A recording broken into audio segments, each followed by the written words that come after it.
கர்த்தருடைய பரிசுத்த நாமத்துக்கு மகிமை உண்டாகட்டும். தேவனுடைய பிரதான கிருபையினால இந்த நாளில தேவ சமூகத்திலே அமர்ந்திருக்க உங்களை ஆண்டவராய் இயேசு கிறிஸ்துவின் நாமத்தினாலே நான் உங்களை வாழ்த்தி வரவேற்கிறேன். இந்த நாளிலே தேவ பிரசன்னத்தில் அமர்ந்திருக்கிற நீங்களும் இன்றைக்கு இந்த வசனத்தை கேட்கும்படியாய் நேரலைகளில் இணைந்திருக்கிற பேஸ்புக், யூடியூப்ல இணைந்திருக்கிற உங்களையும், வீடுகளிலே இருந்து இந்த வார்த்தைகளை கேட்கிற உங்களையும் ஆண்டவர் தாமே ஆசீர்வதிப்பாராக. இந்த நாளிலே தேவனுடைய வார்த்தை உங்களை பலப்படுத்தும், திடப்படுத்தும், தைரியப்படுத்தும். ஆகையாலே ஜெபத்தோடு கர்த்தருடைய வார்த்தையை நாம் செவி கொடுப்போம். இந்த நாளிலே செய்திக்கு ஆதாரமாக நாம் திருப்பிக் கொள்ளுவோம். லூக்கா எழுதின சுவிசேஷம் முதல் அதிகாரம் அதனுடைய 34, 35, 36, 37 வசனங்களை நாம் வாசிக்க கேட்போம். அதற்கு மரியாள் தேவதூதனை நோக்கி, இது எப்படி ஆகும், புருஷனை அறியேனே என்றார். அதற்கு மரியாள் தேவதூதனை நோக்கி, இது எப்படி ஆகும், புருஷனை அறியேனே என்றாள். தேவதூதன் அவளுக்கு பிரதியுத்தரமாக, பரிசுத்த ஆவி உன்மேல் வரும், உன்னதமானவருடைய பலம் உன்மேல் நிழலிடும். ஆதலால் உன்னிடத்தில் பிறக்கும் பரிசுத்தம் உள்ளது தேவனுடைய குமாரன் எனப்படும். 37வது வசனத்தை வாசிக்கலாம். தேவனாலே கூடாத காரியம் ஒன்றுமில்லை என்றார். இந்த வார்த்தைகளிலே நாம் கவனித்து பார்க்கிறோம். மரியாள் தேவதூதனை பார்த்து கேட்ட ஒரு வார்த்தை என்னவென்றால், இது எப்படி ஆகும் என்று கேட்ட பொழுது தேவதூதன் மரியாதை கொடுத்த பதில் என்னவென்றால், இது மனுஷனாலே கூடாததுதான், தேவனாலே கூடாத காரியம் ஒன்றுமில்லை. மரியாள் இந்த கேள்வியை கேட்கும் பொழுது மரியாளுடைய சூழ்நிலைமை எப்படி இருந்ததென்றால், யோசேப்புக்கும் மரியாளுக்கும் அங்கே நிச்சயம் பண்ணப்பட்டிருந்த பொழுது, அங்கே இருவருக்கும் அங்கே நிச்சயம் பண்ணப்பட்டிருந்த நாட்களில பரிசுத்த ஆவியினாலே மரியாள் கர்ப்பம் தரித்தால் அவள் ஒரு குழந்தை பாக்கியத்தை பெறும் இருக்கிற அந்த தருணத்தில்தான் இந்த காரியம் உண்டாகிறது. இன்றைக்கு இந்த பூமியிலே வாழுகிற நானும் நீங்களும் ஏதோ ஒரு காரியத்தை குறித்து நாம் ஒருவேளை கவலைப்பட்டு கலங்கி நிற்கலாம். இது எப்படி ஆகும்? ஒவ்வொரு காரியத்திலையும் நமக்கு பல கேள்விகள் உண்டு. ஒவ்வொரு நாளும் நாம் ஆரம்பிக்கிற பொழுது பல கேள்விகளோட பலவிதமான காரியத்தோடு நம்ம நாட்களை ஆரம்பிக்கிறோம். இன்றைக்கும் ஆரம்பித்திருக்கிற இந்த புதிய மாதத்துக்குள்ள நீங்க கால எடுத்து வைக்கும் பொழுது அநேக கேள்விகளோடு வந்திருக்கிறார். இது எப்படி ஆகும், என் வாழ்க்கையில இந்த காரியம், இதுக்கு அடுத்த காரியம், இப்படி பல காரியங்களை குறித்து ஒருவேளை நீங்க அங்கலாய்த்துக் கொண்டிருப்பீர்களானால் இந்த நாளிலே தேவனாய கர்த்தர் உங்களை பலப்படுத்தும்படியாய் தேவனாய கர்த்தர் தம்முடைய வார்த்தையை கொண்டு உங்களை பலப்படுத்துவார். நாம் வாசிக்கலாம். பிலிப்பியர் நிருபம் 4வது அதிகாரம் அதனுடைய 6வது வசனத்தை நாம் வாசிக்க கேட்போம். பிலிப்பியர் 4:6.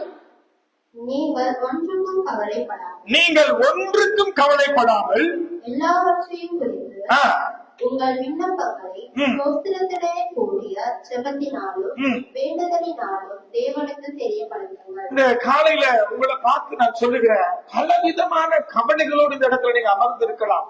இந்த மாதம் தொடங்கும் பொழுதே ஐயோ இந்த மாதத்துல இத்தனை காரியங்கள் உண்டே என்று பல காரியங்களை குறித்து ஒருவேளை நீங்க கவலைப்பட்டு கலங்கி இந்த மாதத்துக்குள்ள நீங்க கால்கள் எடுத்து வைத்திருக்கலாம். ஆனா இப்படிப்பட்ட கவலைப்பட்டு கலங்கி இருக்கிற உங்களை பார்த்து ஆண்டவர் சொல்லுகிறார், நீங்கள் ஒன்றுக்கும் கவலைப்படாமல். இன்றைக்கு பல விதமான கவலைகள் உண்டு. பலருக்கு கடந்த காலத்தை குறித்த கவலை, சிலருக்கு நிகழ்காலத்தை குறித்த கவலை, சிலருக்கு எதிர்காலத்தை குறித்த கவலை. இப்படி பலவிதமான கவலைகளோடு கூட இன்றைக்கு மனுஷர்கள் தங்கள் வாழ்க்கையை நடத்திக்கிட்டு இருக்கிறாங்க.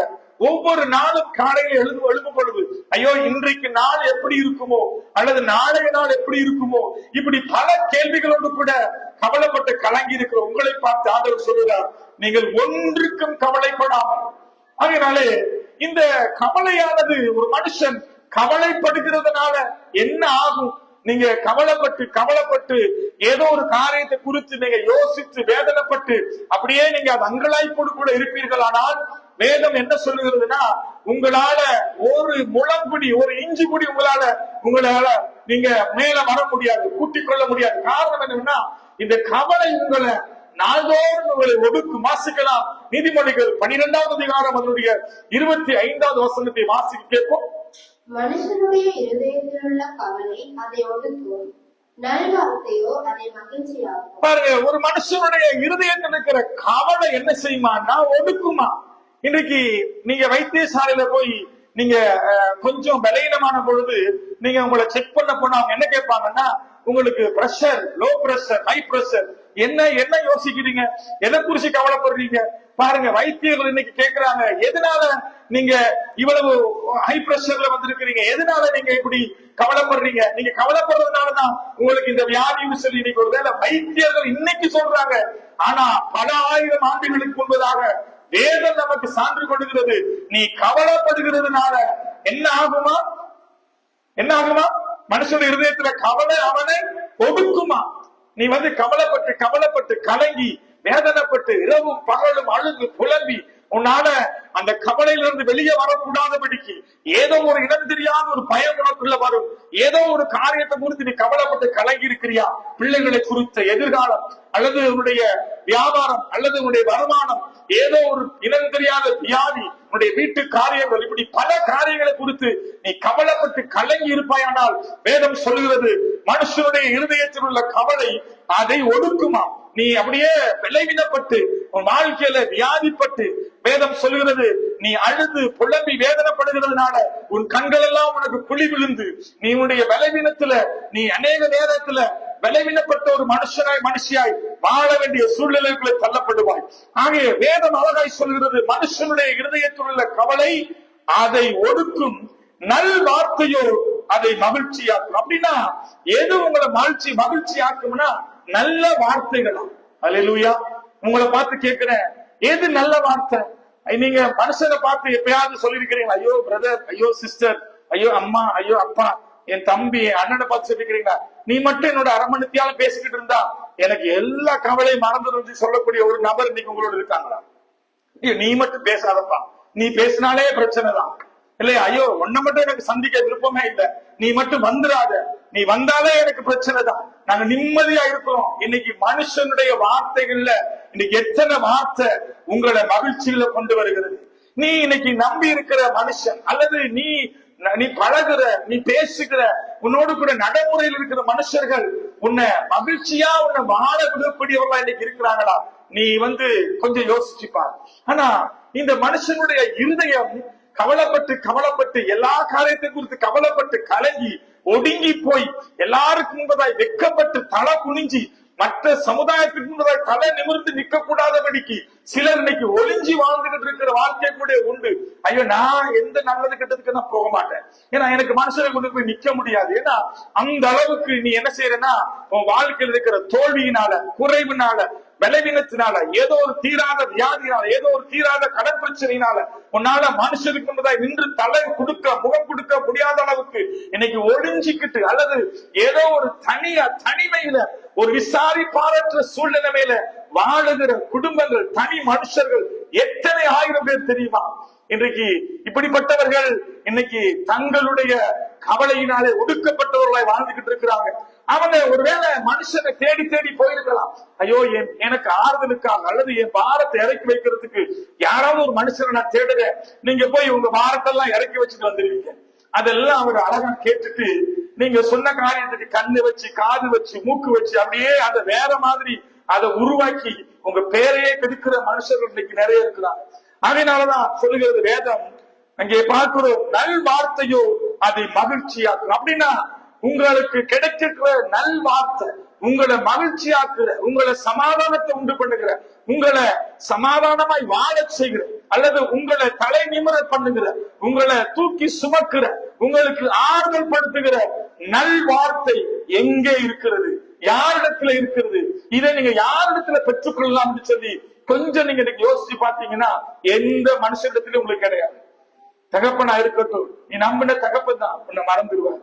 தாயா இருக்கட்டும், நீ உன்னை பெற்று சுமந்த தாய் தான், ஆனா அவங்க கூட உன்னை மறந்துடுவாங்க.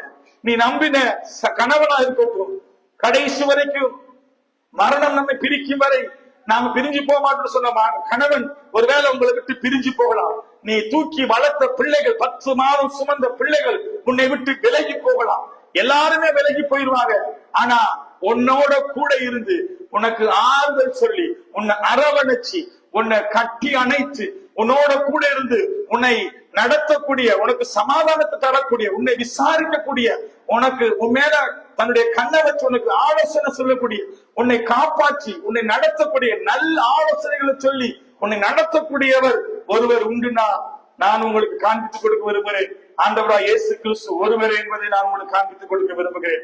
அதனாலே இந்த இருதயத்துல வருகிற இந்த கவலையினால மனுஷர் இதை மறக்கிறதுக்கு பல காரியங்களை அவங்க முயற்சி பண்றாங்க. சிலர் சொல்லுவாங்க, நான் ஏன் தெரியுமா குடிக்கிறேன், என்னுடைய கவலையை மறக்கிறதுக்கு தான் நான் குடிக்கிறேன். அப்ப நீ குடிச்ச கவலையை மறந்துடுவியா?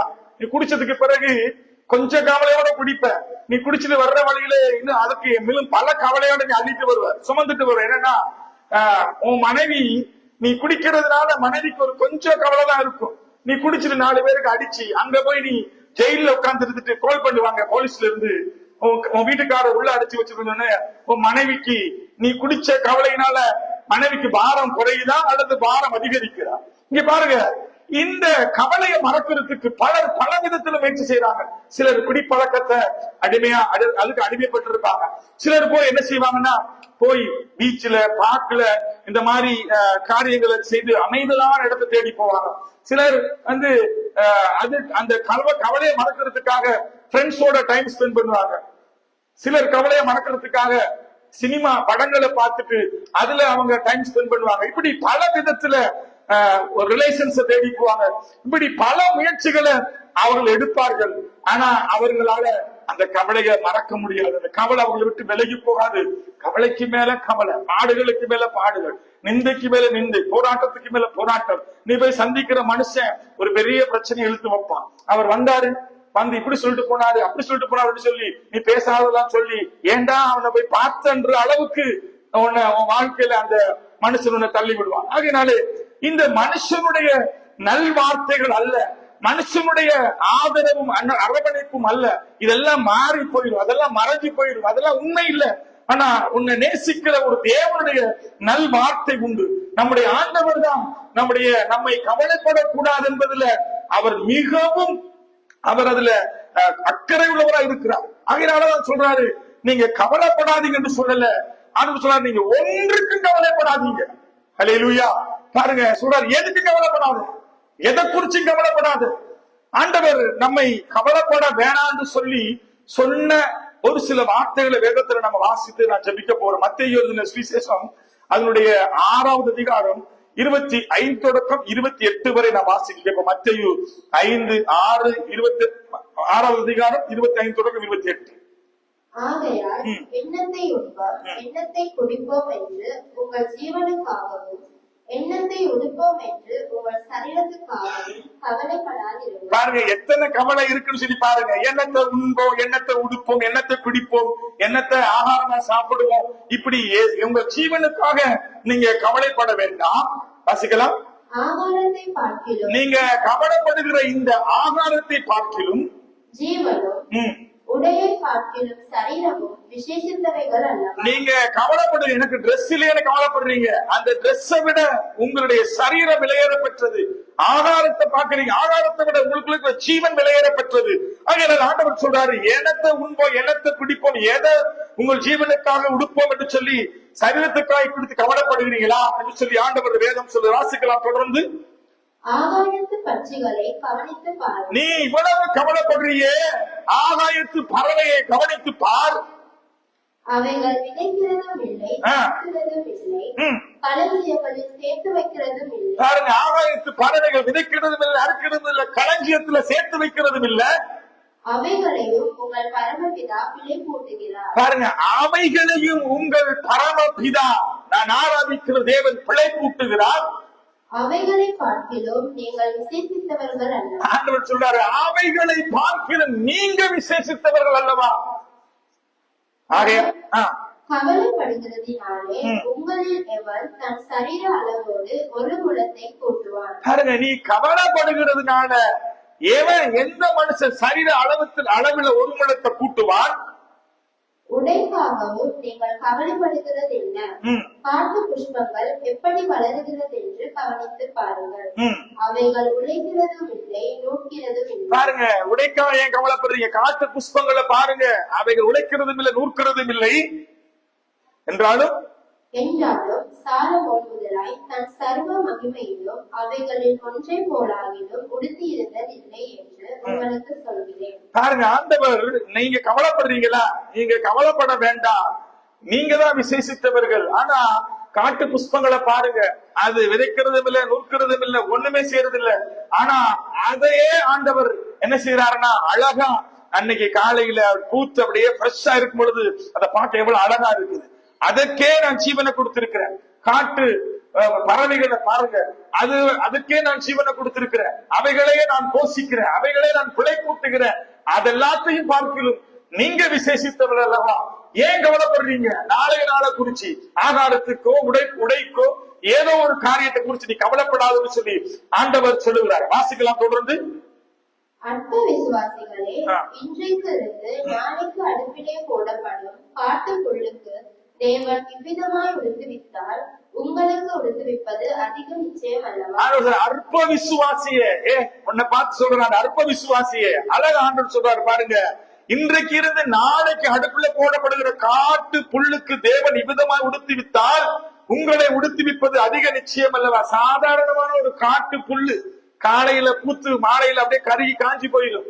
அதையே தலையை நிமிர்ந்து நிற்க பண்ணி அதே அழகுபடுத்துகிற தேவன் உன்னை அழகுபடுத்த மாட்டாரோ? உன்னை உடுத்துவிக்க மாட்டாரோ? வாசிக்கலாம் தொடர்ந்து. ஆகையால் எண்ணத்தை உண்போம், எண்ணத்தை குடிப்போம், எண்ணத்தை குடிப்போம், எண்ணத்தை உடுப்போம் என்று கவலைப்படாதிருங்கள். நீ எதுக்கு கவலைப்பட்டுக்கிட்டு இருக்கிற? எண்ணத்துக்கெல்லாம் கவலைப்படுறோம் நாம. பாருங்க, ஆண்டவர் சொல்றாரு, எண்ணத்தை குடிப்போம், எண்ணத்தை உண்போம், எண்ணத்தை உடுப்போம் என்று சொல்லி எதுக்குமே நீ கவலைப்படாத. இவைகள் எல்லாம் அஞ்ஞானிகள் நாடி தேடுகிறார்கள். இவைகள் எல்லாம் அஞ்ஞானிகள் நாடி தேடுகிறார்கள். இவைகள் எல்லாம் உங்களுக்கு வேண்டியவைகள் என்று உங்கள் பரமபிதா அறிந்திருக்கிறார். நீ கவலைப்பட்டுக்கிட்டு இருக்கிறீங்க இல்லையா? இதெல்லாம் உங்களுக்கு தேவைன்னு பரமபிதா அறிஞ்சிருக்காராம். பாருங்க, ஆண்டவர் சொல்றாரு, உனக்கு என்னென்னலாம் தேவை, உன் குடும்பத்துக்கு உன் பிள்ளைக்கு என்ன தேவைங்கிறத உன் பரமபிதா, உன்னை உருவாக்கினவர், வானத்து பூமியை உண்டாக்கின தேவன், அவர் அறிஞ்சிருக்கிறார் என்று வேதம் சொல்லுகிறது. ஆகையினால அவர் ஏற்ற காலத்துல அவனவன் காலத்துல சகலத்தையும் நேர்த்தியாய் அவர் செய்கிற ஆண்டவர். உன்னுடைய மன விருப்பங்கள் அவர் அறிந்திருக்கிற தேவன், நினைவுகளை அறிந்திருக்கிற ஆண்டவர். நீ நினைக்கிறதுக்கும் ஜெபிக்கிறதுக்கும் அதிகமா தருவேன் என்று சொன்ன தேவன், உன் வாய் என்று சொல் புறவாவதற்கு முன்பதாகவே உனக்கு என்ன தேவை அறிந்திருக்கிற தேவன் சொல்றார். உன் பரமபிதா உன்னை பிழைப்பூட்டுவார், இவையெல்லாம் உனக்கு தருவார், இவையெல்லாம் வேண்டியது என்பதை அந்த பரமபிதா அறிந்திருக்கிறார் என்று சொல்லி இந்த வேத வார்த்தைகள் நமக்கு சான்று கொடுக்கிறது. ஆகையினால இன்றைக்கு நாம என்னென்னலாம் குடிச்சு கவலைப்படுறோம்? நாளைய நாள், நாளை மறுதினம், அடுத்த மாதம், அடுத்த வருஷம், ஐயோ பிள்ளைகளுடைய அடுத்த வருஷம் படிப்பு, திருமணம், வேலை, வீடு கட்டுறது, பல காரியங்களை குறித்து நாம் கவலைப்பட்டு கலங்கி நிற்கிறோம். ஆண்டவருடைய சமூகத்துல உன் கவலையெல்லாம் பாரத்தெல்லாம் நீ வச்சிப்பாரு. வேதம் சொல்லுகிறது, வீடு கட்டுறவருடைய கையின் பிரயாசம் விருதாவாய் போகுமா? கர்த்தர் வீட்டை கட்டாளோரில் வீட்டை கட்டுறவருடைய கையின் பிரயாசம் விருதாய் போகுமா? வீடை யாரு கட்டணும்? வீட கர்த்தர் கட்டணும். கர்த்தரை நீ உன் வீட்டுக்கு மூளைக்கல்லா தலைக்கல்லா வை, கர்த்தர் அஸ்திவாரத்தின் தலைக்கல்லா வை, அவர் உன் வீட்டை கட்டி முடிப்பார். உன் வாழ்க்கையில பிள்ளைகளுடைய காரியத்தை கர்த்தருடைய சமூகத்துல வை. ஆண்டவரே, நீங்க என் பிள்ளையை நடத்துங்க, என் குடும்பத்தை நடத்துங்க, ஒப்புக்கொடு.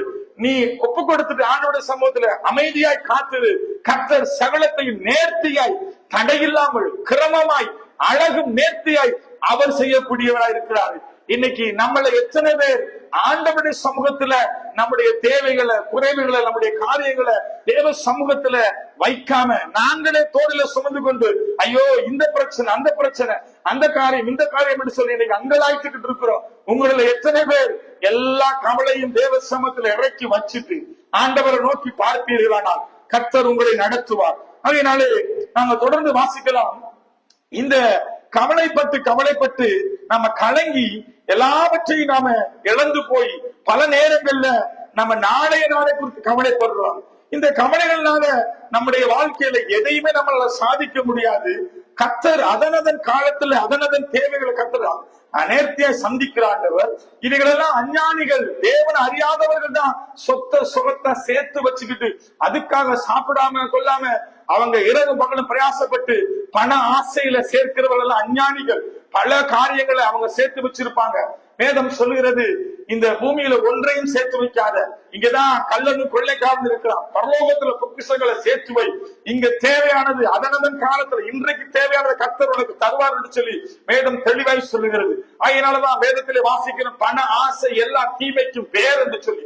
ஆகையினாலே இந்த காலையில நான் உங்களை பார்த்து சொல்லுகிறேன், கர்த்தர் உங்களுடைய தேவைகளை அவர் அறிந்திருக்கிறார். அவர் அதனதன் காலத்தில் நேர்த்தியாய் செய்வார். ஏன் நீ கவலைப்பட்டு உன் சரீரத்தை ஒடுக்கி வேதனைப்பட்டு வியாதியில ஏதோ ஒரு காரியத்தை இழந்தவனை போல கண்ணீரோடு வாழ்ந்து கொண்டிருக்கிறாய்? இவைகள் எல்லாமே அஞ்ஞானிகள் செய்கிறது. ஆகையினாலே மத்தேயு 6வது அதிகாரம் 34வது வசனத்தை நாம் வாசிக்கலாம். ஆகையால் நாளைக்காக கவலைப்படாத. நீ உன் கவலையெல்லாம் என்ன தெரியுமா? இன்னைக்கு கிடையாது, நாளைக்கு, அதுக்கு அடுத்த நாள், அடுத்த வாரம், அடுத்த மாசம், ஏதோ இந்த பூமியில 1000 வருஷம் வாழ போற மாதிரி பல காரியத்தை குறித்து கவலைப்பட்டு கலங்கி நிக்கிற ஆண்டவர் சொல்றாரு, ஆகையால் நாளைக்காக கவலைப்படாதீர்கள், நாளைய தினம் தன்னுடையவைகளுக்காக கவலைப்படும். அந்தந்த நாளுக்கு அதினதி பாடு போதும். நாளைய தினத்தை குறிச்சு கவலைப்படாத. அந்தந்த நாளைக்கு கர்த்தர் உன்னை போஷிக்கிறாரா? இன்னைக்கு கொடுத்த ஆகாரத்துக்கு நன்றி செலுத்து. இன்னைக்கு கொடுத்த பாதுகாப்புக்கு நன்றி செலுத்து.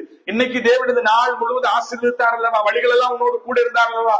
இந்த நாள் முடிஞ்சிருச்சா? ராத்திரி தூங்க பொழுது கர்த்தாவே இந்த நாள் முழுவதும் நடத்தினீங்கப்பா, கடமையோடு இருந்தது எல்லாம் தீங்குக்கு விலைக்கு என்னை காத்து கொண்டீங்க, எங்களை போஷித்தீங்க, கையின் பிரயாசத்தை ஆசீர்வதிச்சீங்க, நன்றி என்று சொல்லிட்டு கர்த்தருக்கு நன்றி செலுத்தி நைட்ல இருந்து ராத்திரியில நித்திரையில கடந்து போ. காலையில் எழுபது ஆண்டவரை பார்த்து சொல்ல, ஆண்டவரே ஒரு புதிய நாளை தந்தீங்களே, இந்த நாடு எனக்கு ஆசீர்வாதமான சுகமான சமாதானமான மகிழ்ச்சியான மனமகிழ்ச்சியான நிறைவான ஒரு நாளை தந்திருக்கிறீங்களே, காண செய்திருக்கிறீங்களே. இந்த நாளில எனக்கு வெற்றியின் நாள், எனக்கு தோல்வி இல்ல, கண்ணீர் இல்ல, வேதனை இல்ல, நிந்தை இல்ல, அவமானம் இல்ல, கர்த்தர் என்னோடு கூட இருந்து பெரிய காரியங்களை செய்வார் என்று சொல்லி தேவ சமூகத்தில் அந்த நாளை ஒப்பு கொடுத்து விசுவாசத்தோடு அந்த நாளில காலை வச்சு பாரு. கர்த்தர் உன் தலையை உயர்த்தி உன் தலையை நிமிர பண்ணுவார். உன் வாழ்க்கையுடைய தேவைகளை கர்த்தர் சந்தித்து நிறைவாக உன்னை ஆசீர்வதிப்பார். அதனாலே இந்த காலையில ஆண்டவருடைய வேதம் தெளிவாய் சொல்லுகிறது, மனுஷனுடைய இருதயத்தில் உள்ள கவலை அதை ஒடுக்குமாம், நல் வார்த்தையோ அதை மகிழ்ச்சியாக்கும். அதனாலே இந்த நல்ல வார்த்தைகள் எங்க இருக்குன்னா ஆண்டவரிடத்துல இருக்கு. பல வாக்குத்தத்தத்தை உனக்கு ஆண்டு தந்திருக்கிறாரு. கவலைப்படாத, நான் மனது கரத்தை பிடிச்சிருக்கிறேன், பயப்படாத, உனக்கு நான் துணை நிக்கிறேன்னு சொன்ன ஆண்டவர். ஆண்டவருடைய வேதம் பல விதத்துல நம்மோடு கூட அவர் பொருத்தனை பண்ணியிருக்கிறார். நீ கடன் கொடுப்பாய், கடன் வாங்காதிருப்பாய், நான் உன் ஆசீர்வதித்து உன் பேரை பெருமைப்படுத்துவேன், பூமியில சகல ஜாதிகளை அவங்க உயர்த்துவேன், நீயோ எல்லா இடத்திலும் மேன்மைப்படுத்தப்பட்டிருப்பாய். எத்தனை ஆசீர்வாதங்கள், எத்தனை வாக்குத்தத்தங்களை கர்த்தர் நம்முடைய வாழ்க்கையில வார்த்தையா எழுதி கொடுத்திருக்கிறாரு. இந்த நல் வார்த்தைகள் மேல நம்பிக்கை வை. இந்த வார்த்தை கர்த்தர் சொன்ன வார்த்தை மேல நம்பிக்கை வச்சு அதன்படி நீ நட. அதுல நீ நம்பீரு, அதுல தங்கீரு, அதுல சார்ந்திரு. கர்த்தருடைய வார்த்தை, அந்த நல் வார்த்தை உன்னை உயிர்ப்பிக்கும், உன்னை வாழ வைக்கும். அதனாலே ஆண்டவருடைய வசனம் தெளிவாய் சொல்கிறது. பிலிப்பியர் 4:6 நாங்க வாசித்தோம், நீங்கள் ஒன்றுக்கும் கவலைப்படாமல், நீங்க கவலைப்பட வேணாம்னு சொல்லல, ஒன்றுக்கும் A to Z எதை குறிச்சு கவலைப்படாது. இப்படி கவலைப்படாமல் என்ன செய்யணும்? ஒன்றுக்கு கவலைப்படாமல் எல்லாவற்றையும் குறித்து உங்கள் விண்ணப்பங்களை ஸ்தோத்திரத்தோட கூடிய ஜெபத்தினாலும் வேண்டுதலினாலும் தேவனுக்கு தெரியப்படுத்துங்க. உங்க கவலையெல்லாம் யாருத்துல போய் நீங்க தெரியப்படுத்துறீங்க? மனுஷன்ல வேற போய் சொல்றீங்க. பக்கத்து வீட்டு அக்காட்ட, பக்கத்து வீட்டு அண்ணன்கிட்ட, வேலை செய்யற இடத்துல, நீங்க படிக்கிற பாடசாலையில வேலை செய்யற உங்க வாலிப பிள்ளைகள் போய் வாலிப நம்பி போய் சொல்றீங்க. உங்க எல்லா காரியத்தையும் அங்கதான் நீங்க போய் இறக்கி வைக்கிறீங்க, அங்கதான் நீங்க கொட்டுறீங்க. ஆண்டவர் என்ன சொல்றாருன்னா, நீங்க ஒன்றுக்கு கவலைப்படாமல் எல்லாவற்றையும் குறித்து உங்கள் விண்ணப்பங்களை வேண்டுதல்களை ஸ்தோத்திரத்தோட துதியோட, ஆண்டவரே நீங்க என்னோடு இருக்கிறீங்க, ஆண்டவரே நீங்க என் பக்கமா இருக்கிறீங்க, நான் அசைக்கப்பட மாட்டேன், நான் இடதுபுறம் வலதுபுறம் சாய்ந்து போகாதபடிக்கு என்னை நடத்துவதற்கு தாங்குவதற்கு உடைய வார்த்தையின் அணிச்சுவடுகளை நடப்பிக்கக்கூடிய அந்த கிருபையை நீங்க எனக்கு தந்திருக்கிறீங்க. நான் வெட்கப்படும்படி அழைக்கப்படல, நான் தோல்விக்கு அழைக்கப்படல, என் வாழ்க்கையில குறைவு இல்லை. ஆண்டவரே நீ ஐஸ்வர்யவனா இருந்து நான் ஐஸ்வர்யனாகும்படிக்கு எனக்காக நீ தரித்திரதா நீர். ஆண்டவரே நீர் எனக்காக சிந்தின இரத்தத்தினாலே நான் நீதிமானாக்கப்பட்டிருக்கேன், என் வாழ்க்கையில அந்த விடுதலையாக்கப்பட்டிருக்க. இப்படியான வார்த்தைகளை, நல் வார்த்தைகளை பேசி அதுல நீ வாழ ஆரம்பிக்கிற பொழுது கர்த்தர் உன்னை என்ன செய்வாருன்னா, எல்லாவற்றிலும் கர்த்தர் உன்னை உயர்த்தி உன்னை நடத்துவார். வாசிக்கலாம் 1 பேதுரு 5வது அதிகாரம் அதனுடைய 6வது வசனத்தில் வாசிக்க. 1 பேதுரு 5:6. ஆகையால் ஏற்ற காலத்திலே தேவன் உங்களை உயர்த்தும் படிக்கு அவருடைய வலது கைக்குள் அடங்கியிருங்கள்.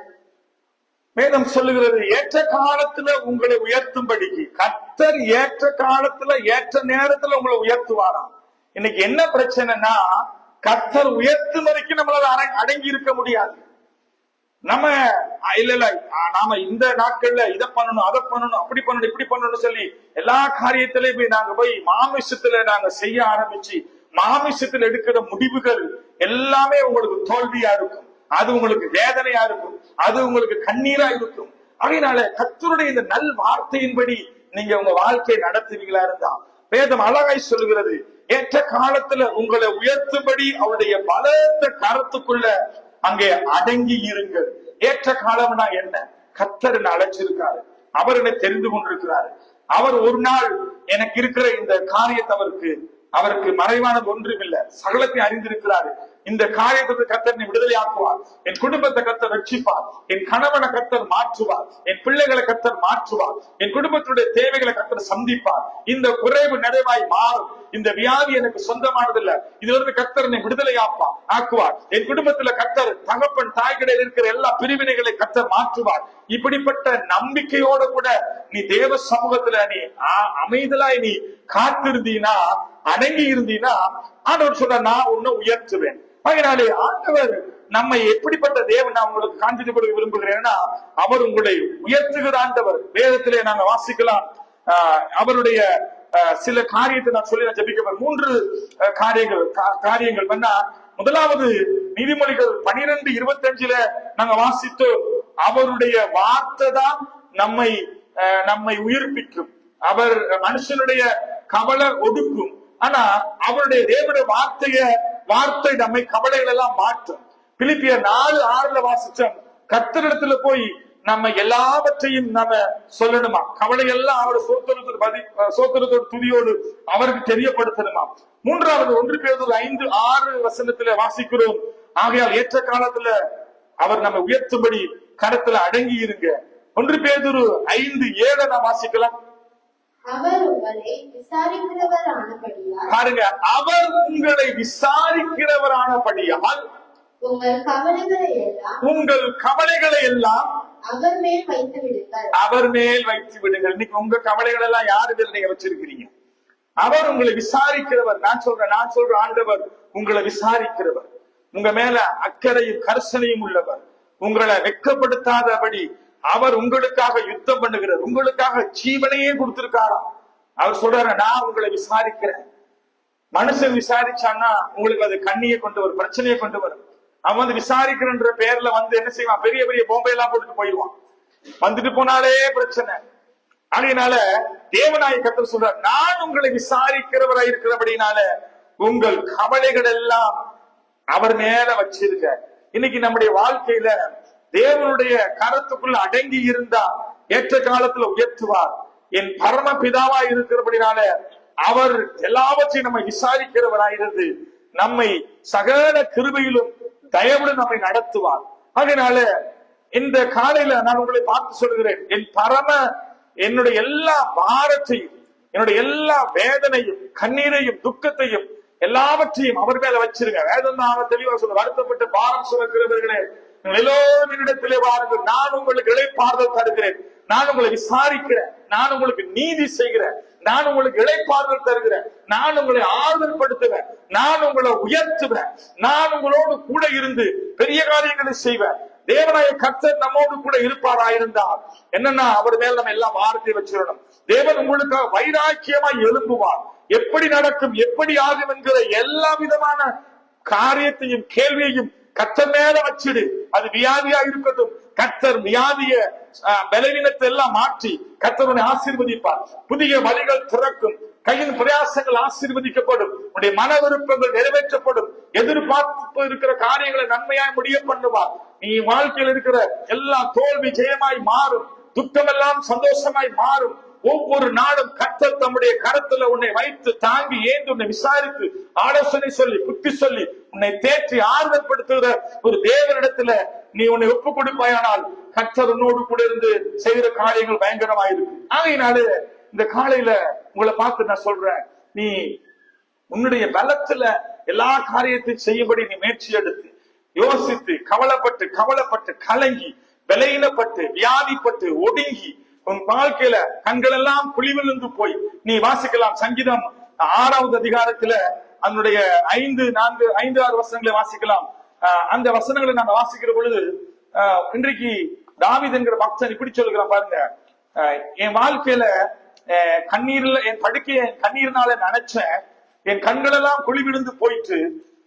வாசிக்கலாம் சங்கீதம் 6:6.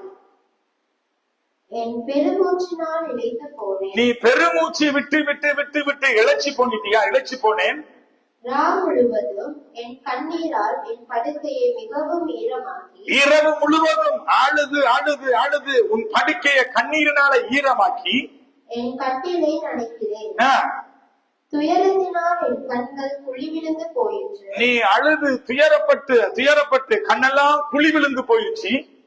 என் சத்துருக்கள் அனைவரும் நிமித்தமும் மங்கி போயிற்று. உனக்கு விரோதமா எழுந்து நிற்கிற சத்துருக்கள் நிமித்தம் எல்லாமே மங்கி போயிட்டு. அக்கிரமக்காரரே, நீங்கள் எல்லாரும் என்னை விட்டு அகன்று போங்கள். கர்த்தர் என் அழுகையின் சத்தத்தை கேட்டார். பாருங்க, உங்களுக்கு விரோதமா வருகிற அக்கிரமம் செய்யறவ விரோதமா எழுதுறவங்கள பார்த்து நீங்க சொல்லணும் என்ன தெரியுமா? இதுவரைக்கும் நான் அழுதேன், இதுவரைக்கும் நான் வேதனைப்பட்டேன். இன்றைக்கு ஆண்டவர் என்ன சொல்றாருன்னா, அக்கிரமக்காரரே நீங்கள் எல்லோரும் என்னை விட்டு அகன்று போங்கள். கர்த்தரின் அழுகையின் சத்தத்தை கேட்டார், கர்த்தரின் விண்ணப்பத்தை கேட்டார், கர்த்தரின் ஜெபத்தை ஏற்றுக்கொண்டார். என் பகைஞர் எல்லோரும் வெக்கி மிகவும் கலங்கி போவார்கள்.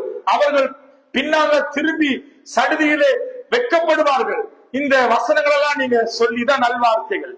ஆண்டவர் சொன்ன வார்த்தைகள் சொல்றாரு, நீ கவலைப்படாத. இதுவரைக்கும் அழுது புலம்பனியா? வாழ்க்கையை கண்ணீர்னால படுக்கையை நினைச்சியா? அதனால பலவீனப்பட்டிருக்கிறியா?